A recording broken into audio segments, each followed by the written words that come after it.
Hello Pisces, Sun, Moon, Rising, and Venus Signs. Kamusta kayo? Sana po ay nasa mabuti kayong kalagayan. Welcome back po sa Star Tarot. At kung bago kayo rito, welcome din po kayo. Please subscribe, like, share my videos, and leave me a comment kung naka-resonate kayo. So Pisces, we have joy. Make time for the little things today. Alright? So, kasi naman 'di ba hindi lang talaga sa malalaking bagay, mga ingrandeng bagay natin mararamdaman yung saya, 'di ba? Sometimes even the simple things, 'di ba? Simple things, mga small things kapag in-appreciate natin, kapag in-experience natin, may enjoy din natin, no? And maybe that's what's going to happen.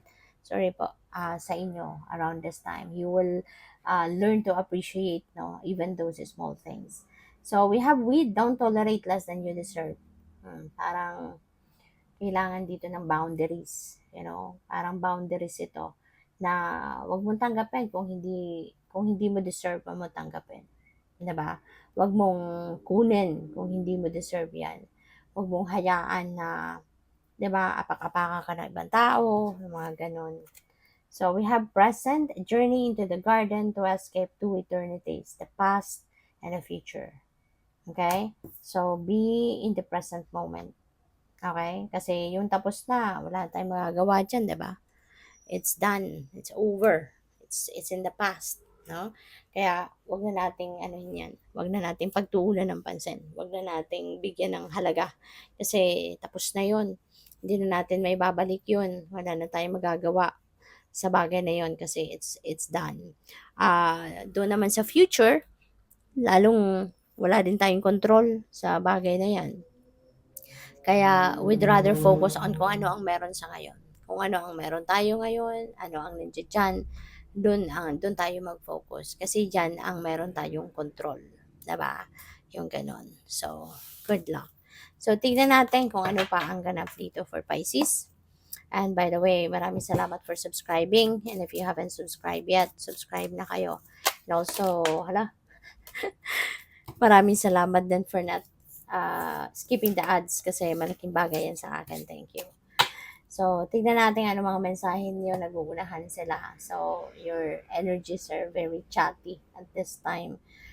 Crack up dissatisfaction with life. Ayan. So, for some of you, merong mga dissatisfaction kayo ngayon na nararanasan. Diba?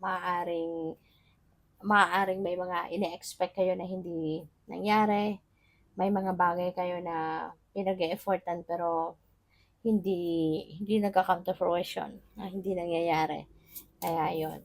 So, we also have chain of events that will affect your life. So, may mga pangyayari dito na, kumbaga, let's say, isang parte lang ng buhay ninyo, ang, kunyari, pagbabago na nangyari. Pero, hindi lang yung parte ng buhay nyo na yan lang ang maapektuhan, but it's going to have a domino effect. Marami pang parte ng buhay ninyo ang pwedeng maaapektuhan din ng pagbabagong yon.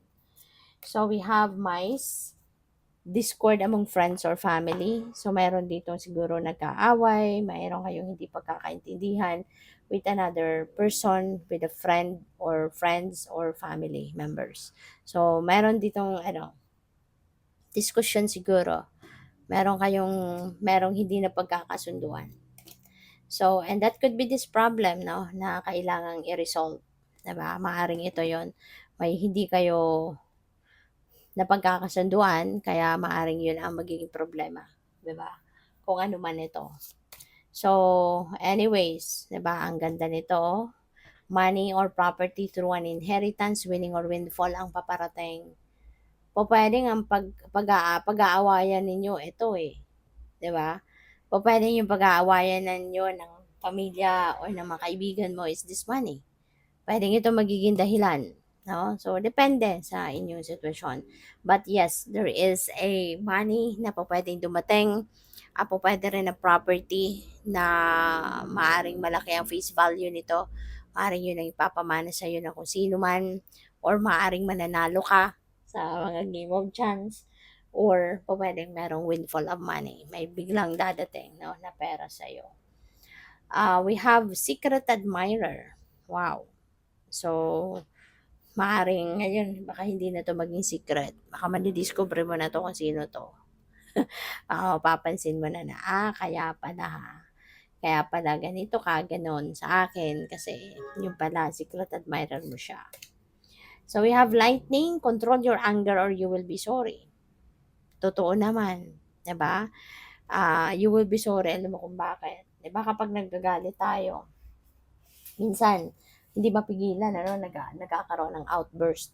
At nagba-backfire din lang naman sa atin yun, 'di ba? Kapag ikaw ay nagagalit, meron kang minsan out of control na yung emosyon, may mga nasasabing hindi maganda, may mga nasasabing nakakasakit ng damdamin ng iba, merong mga nasasabing napapahamak, no? Na ikapapahamak ninyo. Kaya nagaling din yan sa bibig ninyo, 'di ba? Kaya talagang mas maigi, no, na kontrolin natin yung galit, yung outburst. Kasi kung yan ay ikakapahamak nyo lang din, 'di ba? So, sana ma-realize ninyo na it's better to calm down. It's better na kalmahin mo yung sarili mo at kapag kalmado ka, tsaka mo na i-address ang problemang ito. 'Di ba? Saka mo na kausapin ang tao kung sino man itong kagalit mo or whatsoever. You know, kisa yung salubungin mo, sumabay ka sa galit mo, sa emosyon mo, na baka mamaya it will just backfire on you. Ikaw lang din ang masasaktan, ikaw lang din yung mapapahiya, 'di ba? In the end. So, wag na nating gawin 'yun. Wag na nating hayaan, no, na umabot kayo sa ganong sitwasyon. Kaya as much as possible, calm down. So, what else? We have bell announcement. Okay? So, meron ditong announcement na paparating. Kung pwedeng announcement mo ito, o ikaw mag-a-announce, ikaw may papaalam, or ikaw yung makakarinig ng announcement, or para sa'yo yung announcement na to. So, pwedeng ganon. Possible din na this is work-related, diba? This is family-related or personal. So, we have time to act. Ayan. Kung meron kang iniisip, sigurado ka na din, no, sa steps na gagawin mo. Wag mo nang tambayan ang pag-iisip na yan. Or, wag mo nang anuhin, wag mo nang patagalin pa. 'Di ba? Act on it. Okay? Trabahuin mo na. Gawan mo na ng paraan. Mag-take action ka na. Alright? Para nang sa gayon, para nang sa gayon, makita mo na ang resulta nito sa inyong 3D reality. Alright? So, time to act. Huwag na magpatumpik-tumpik pa. So, we have mountain road. You are on the road to success, which is really good. No? Papunta ka na daw sa tagumpay, Pisces. Kaya, tiyaga-tiyaga lang. Kasi, konti na lang, 'di ba? Yung ano mo, yung hirap mo, yung tiyaga mo, magkakaroon na ng maganda resulta. Magkakaroon na ng magandang bunga. Magtatagumpay ka na. And maybe behind you, no, sa iyong tagumpay is the help of this dark woman. Baka dahil din dito sa babaeng ito kaya kayo magtatagumpay.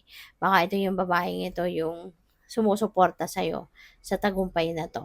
Diba? So, good luck. Thank you for watching. Love and light. Namaste.